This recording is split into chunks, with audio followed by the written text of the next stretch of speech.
Oh, howdy all, grab yourself a drink, it is time for some Path of Exile discussion.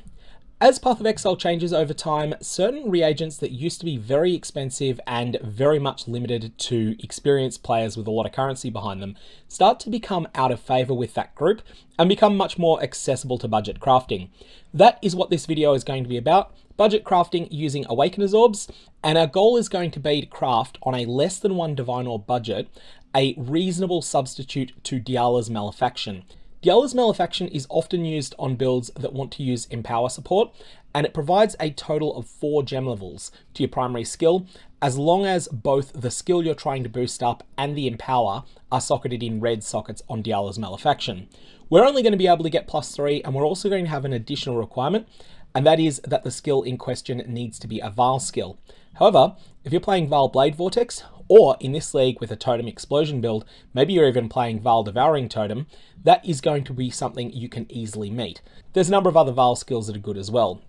Additionally, I want to point out that this is pretty much Trade League exclusive, and that's because of our starting point. Our starting point is the Divination card, the Sacrifice. This card is not common at all, but across an entire Trade League, there's lots of copies of them around. We're going to turn this in. And in Trade League, this set cost me about 54 Chaos Orbs. Now you'll see here that we've received a Sacrificial Garb. This is a base that normally comes from Atzari. It is item level 100, and it has +1 to the level of all Vaal skill gems.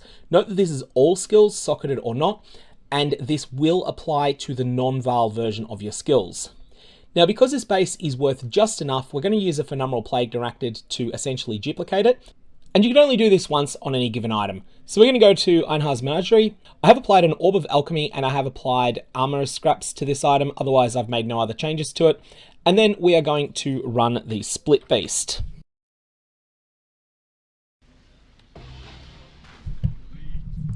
Now the Split Beast is done, we now have 2 different Sacrificial Garbs, and these have got the split tag on them, so they cannot be split further.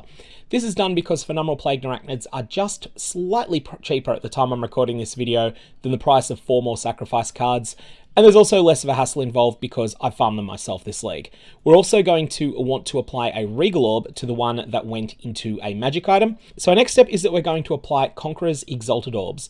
Now here we need to use either a Redeemer's Exalted Orb or a Warlord's Exalted Orb exactly. We can't use any of the other ones. Hunter ones are too expensive to use anyway, and Crusader ones won't give us the mods we want. Our goal is then going to be to make these into items that have the Warlord exclusive mod +1 to the level of socketed gems. So we probably won't get this with these rolls, but we'll give it a shot. And now that we've failed both of those, scour them, transmute them, and then we're going to start doing alteration spamming. This part is extremely boring.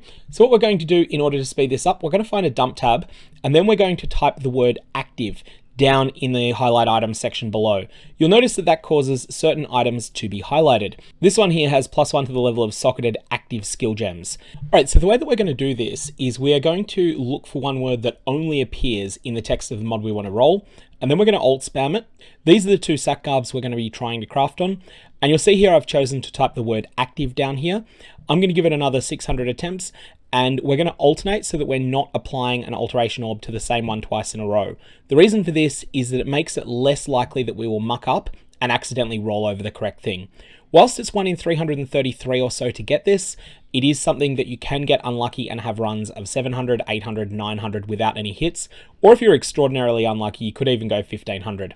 However, it is still cheaper to do this with alteration orbs, especially when we get to the next step, and you'll see why then.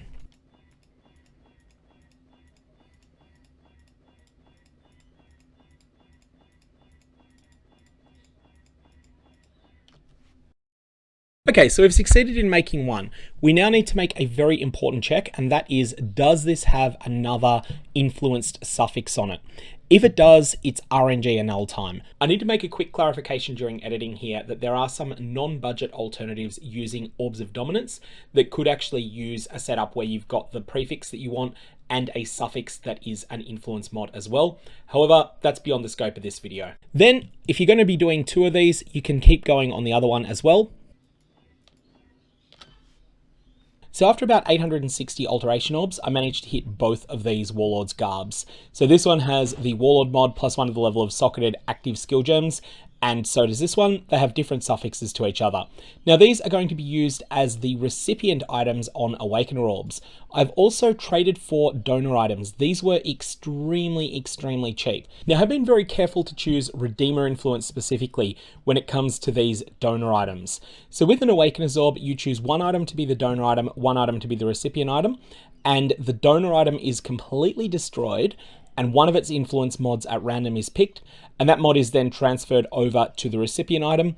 The recipient item's mods will be scrambled, one of its influence mods at random will be picked, and that's why we want to be very careful that there's only one Warlord mod on these. The reason that we've gone with Redeemer specifically and not Elder Influence, each one has its own benefits. Elder Influence works in conjunction with the unique gloves Blasphemer's Grasp, but they're pretty off meta at the moment, even though they can be quite good for some builds. The alternative though is the Redeemer Influence pool, which also has +1 to the level of socketed support gems, but gives you a very slim chance to get a complete jackpot hit. That jackpot hit is getting tier 1 Redeemer Influence Aura effect as a suffix. If you hit that, you have an absolutely magnificent chess piece, and one that might well surpass a Dialla's Malefaction. So at this point, we are just going to right-click the Awakener's Orb. You can always reread the Awakener's Orb if you can't remember which one's the donor, which one's the recipient. The first item clicked is going to be the donor, the second is going to be the recipient, and then we click the donor item, click the recipient item. Here we have +1 to the level of socketed support gems, +1 to the level of socketed active skill gems, +1 to the level of Vaal skill gems. That's the core of the item. We got tier 2 life on this, which is reasonably good. And we got 3 suffixes that are not good, but not completely terrible either. This is perfectly usable as a budget chest. In fact, I would say it's pretty good as a budget chest. It's going to solve some attribute problems possibly, but it is something you're going to want to ultimately outgrow. And we're going to do exactly the same thing with the last setup here. And this time we've got a 4 mod item, which has a little bit more flexibility. Now here, we have a pretty undesired mod, 23 life, 9 maximum energy shield. This is a hybrid mod, it is not a good mod. If we could get rid of this safely, we definitely would. The benefit to getting rid of this would be that you could then use the mastery that grants 15% maximum life if you have no life mods on your item, or alternately you could benchcraft a different mod on. And that's not really going to be an option here. What I would suggest you would do with Raid Shell if you wanted to take it further would be that you would go for RNG and nulls. It's not some disaster if you end up breaking the item by doing that, because these are only costing about 130C to make. Alternately, you could simply use this as is with a benchcraft and an Exalt Slam, and then it's a perfectly functional item. So Oblivion Carapace and Raid Shell, neither of these are spectacular, but both of them are good budget alternatives to Dialla's Malefaction. So let's total up the price that was spent to craft both Raid Shell and also Oblivion Carapace here. This was about 340 chaos. We spent 1,000 alteration orbs, which is approximately 85C, but we would have on average spent about 55C worth of alteration orbs. I got quite unlucky here, and you can expect, this is the RNG step of the craft, you can expect that sometimes you will get unlucky like I did. Then we spent 2 Warlords Exalted Orbs, they cost 104C. Then we spent 2 Awakener's Orbs, that cost 66C. Then we spent the Sacrifice Divination card set, cost 52C, and the Split Beast, which although I farmed that myself, it is still worth 48C if I was to sell it. Those things can be pretty volatile. Sometimes they can go up and be a lot more than that. And if that's the case, then you might actually not want to split the things. And then on top of that, we have the donor items that we used. They cost only 3C and 5C, and so you're looking at about 335, 340 chaos in total to craft both of these items. So essentially each one of them, you'll get change from a Divine Orb.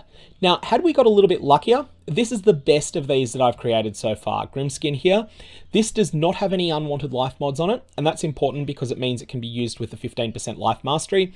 It also has 19% spell suppression, which is 1 tier below perfect, but it is a perfect roll for the second tier. And also 45% cold resistance, which you've got to get somewhere. So this is one example of a quite good outcome. It's not spectacular.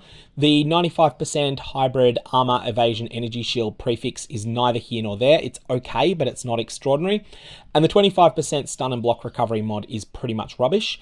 If this didn't have that stun and block recovery mod on it, and then was able to have a benchcraft in that place, then I think this would be a much better option. And if we were extremely lucky, we might have got the mod from the Redeemer Influence mod pool that grants you a percentage increase to aura effect. That would have made an absolutely spectacular chest. But as it is, this is still something that I think will sell for about the same price as a 6-link Dialla's Malefaction, maybe slightly more, especially if someone is looking to play one of the builds that likes Dialla's Malefaction and needs to get cold resistance on their chest or spell suppression on their chest for their build's defenses to work. So Grimskin was a reasonably good outcome. That's the best that I've got. This one here is middle tier with that tier 2 life roll, and this one here is quite a bit worse. Although with a double resist crafted on it and an exalted orb, it's perfectly usable. I'd happily use this until I could get something better.